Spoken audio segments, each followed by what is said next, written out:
जयराम महतो रिजवान को दगा के लिए याद नहीं करेगा। मैं रिजवान भाई को संघर्ष के लिए याद करूंगा। बाकी वो जहां रहे खुशहाल रहे।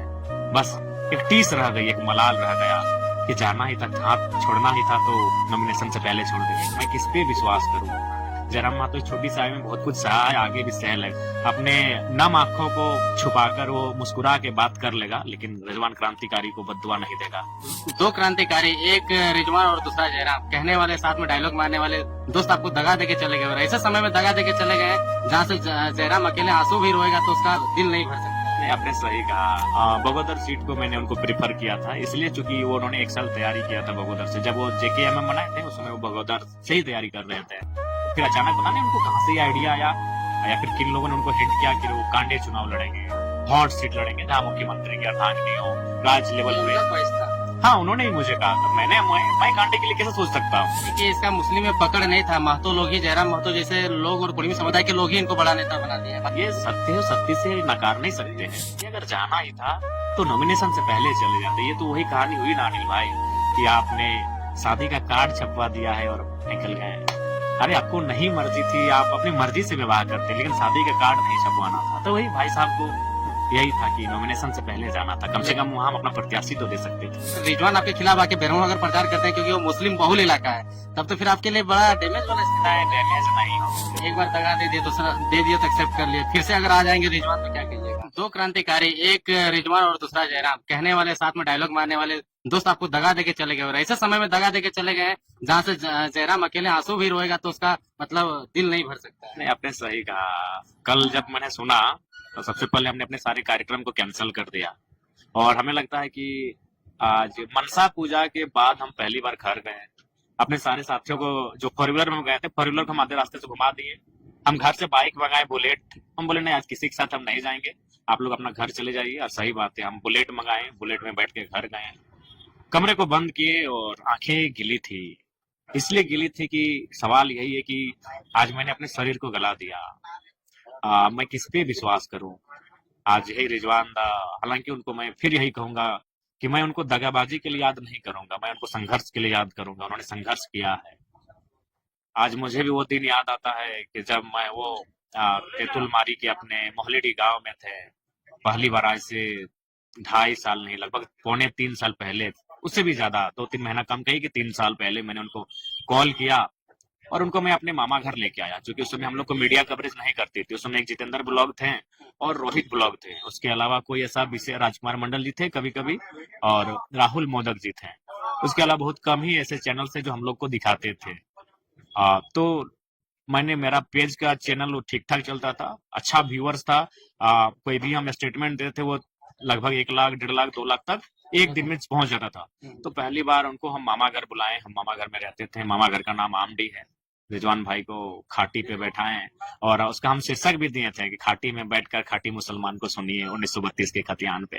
वो मेरा पेज था, वो चैनल भी नहीं था। नहीं, उससे पहले तक रिजवान जी को किसी चैनल ने भी कवरेज नहीं किया था। मैंने खुद उनको अपने पेज पे लाए कि रिजवान भाई आप बोलिए, तो फिर उन्होंने बोले और वो वीडियो हमको लगता है एट ए टाइम 80,000 व्यूअर्स ने देखा और समय आते थे शायद लाखों पार हो गया था। तो मैंने उनको स्वयं निमंत्रण दिया था कि इस आंदोलन में आप मेरे साथ चलिए। वो चले, बहुत अच्छा चले। बीच में फिर वो अपना JKMM कुछ बनाए।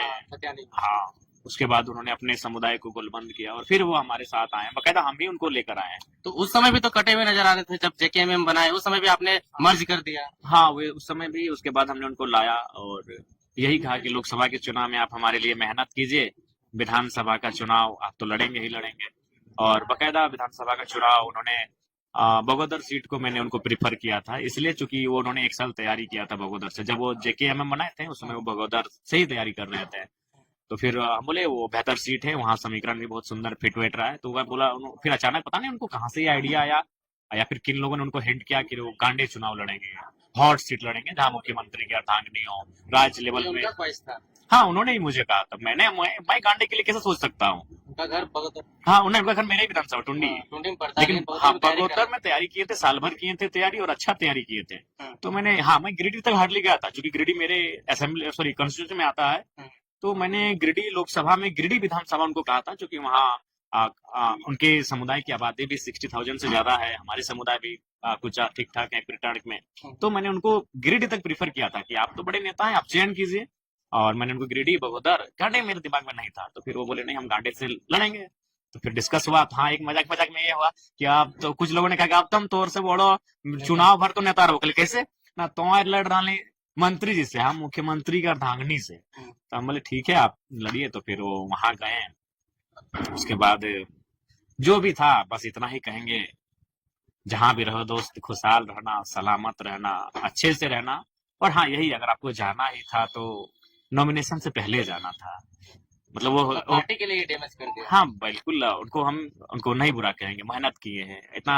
जयराम महतो इस छोटी सी आयु में बहुत कुछ सहा है, आगे भी सह लेगा, अपने अपने नम आंखों को छुपाकर वो मुस्कुरा के बात कर लेगा, लेकिन रिजवान क्रांतिकारी को बद्दुआ नहीं देगा। लोग कहते हैं कि इसका मुस्लिम में पकड़ नहीं था, महतो लोग ही, जयराम महतो जैसे लोग और कुर्मी समुदाय के लोग ही इनको बड़ा नेता बना दिया है। ये सत्य है, ये भी सच्चाई है, इसमें आप नकार नहीं सकते हैं, क्योंकि आज उनको जो भी उनके व्यूअर्स भी हैं वो मैक्सिमम जो है हमारे समुदाय से ही है। उन्होंने जिन मंचों पे संबोधन किया है वो हमारे समुदाय की भीड़ थी, ये सत्य है, सत्य से नकार नहीं सकते हैं। लेकिन अंततः यही कहेंगे अगर जाना ही था तो नॉमिनेशन से पहले चले जाते। ये तो वही कहानी हुई ना अनिल भाई, कि आपने शादी का कार्ड छपवा दिया है और निकल गए। अरे आपको नहीं मर्जी थी, आप अपनी मर्जी से विवाह करते, लेकिन शादी का कार्ड नहीं छपवाना था। तो वही भाई साहब को यही था कि नॉमिनेशन से पहले जाना था, कम से कम वहां अपना प्रत्याशी तो दे सकते थे। सही बात है, लेकिन कहीं ना कहीं आपके लिए भी वो जेल गया जिस दिन लोकसभा का आपका नॉमिनेशन था, उनको उठा करके अगर इसीलिए मैंने कहा कि मैं उनको दगा के लिए याद नहीं करूंगा, मैं रिजवान जी को संघर्ष के लिए याद करूंगा।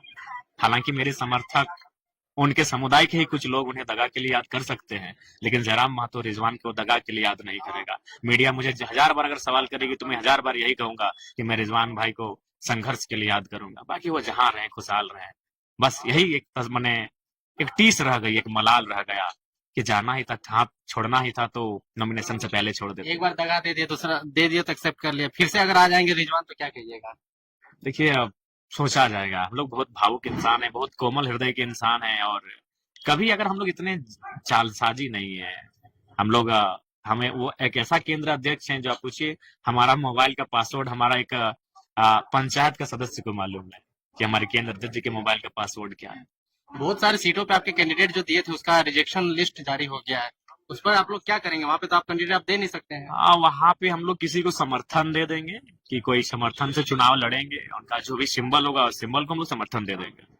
बेरमो में क्या स्थिति है? अगर रिजवान आपके खिलाफ आके बेरमो अगर प्रचार करते हैं, क्योंकि वो मुस्लिम बहुल इलाका है, तब तो फिर आपके लिए बड़ा डैमेज वाला स्थिति है। डैमेज नहीं होगा, डैमेज नहीं होगा, वो स्वागत है। वो डुमरी आए, बेरमो आए कोई दिक्कत नहीं। अगर वो मेरे खिलाफ भी बोलते हैं तो हम उनको, क्योंकि उन्होंने संघर्ष किया है हमारे लिए, बहुत मेहनत किया है, लेकिन होता है पता नहीं उनको शायद फ्यूचर जो होता है वो एक दूरदर्शिता की सोच शायद नहीं देख पाए दूर तक जयराम महतो को।